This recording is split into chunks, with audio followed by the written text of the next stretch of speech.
Have you heard about the absolutely insane hearing that totally backfired on Republicans, which is part of their weird claim that Republicans are the victims of horrible law enforcement bias? Because you know how law enforcement is always cracking down on bespectacled old white dudes. All of these have totally blown up in their faces. This one was no different.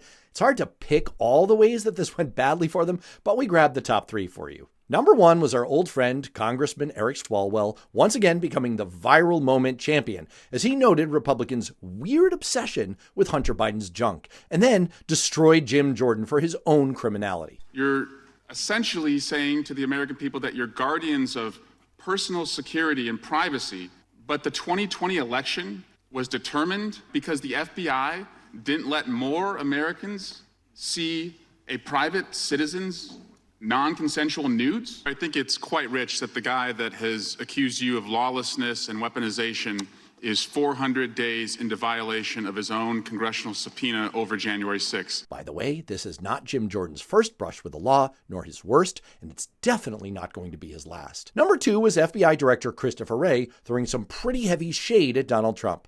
Note that it's FBI policy not to comment on ongoing cases. He acknowledged that, and yet he still manages to let us know exactly what he thinks. A ballroom, a bathroom, a bedroom.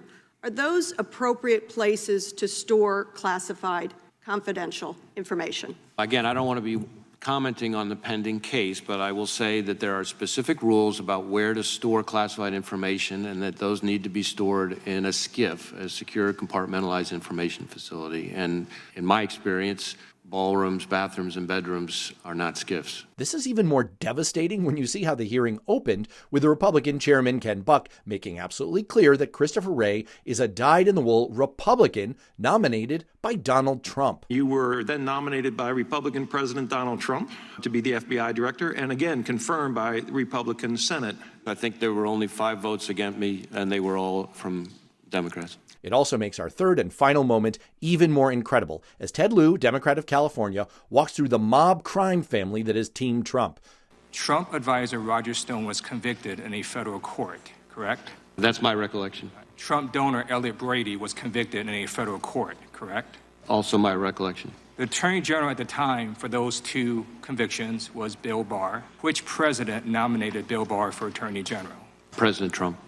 Trump's former lawyer, Michael Cohen, was convicted on 2 separate occasions in a federal court, correct? I believe that's correct. The Attorney General at the time was Matthew Whitaker. Which president appointed Matthew Whitaker as acting Attorney General? President Trump. Trump's former campaign chairman, Paul Manafort, was convicted in a federal court, correct? Yes. Trump's former deputy campaign manager, Mr. Gates, was convicted in a federal court, correct? That's my recollection. Trump's campaign foreign policy advisor, George Papadopoulos, was convicted in a federal court, correct? Yes. The Attorney General at the time of those 3 cases was Jeff Sessions. Which president nominated Jeff Sessions for Attorney General? President Trump. You were the FBI director for all of those cases at the time. Which president nominated you? President Trump. It is not the fault of the FBI that Donald Trump surrounded himself with criminals. Thank you to the FBI for exposing the cesspool of corruption of these Trump associates. Republicans are saying they plan to keep holding these kinds of hearings to spread their sob story. I hope for once that they're being honest.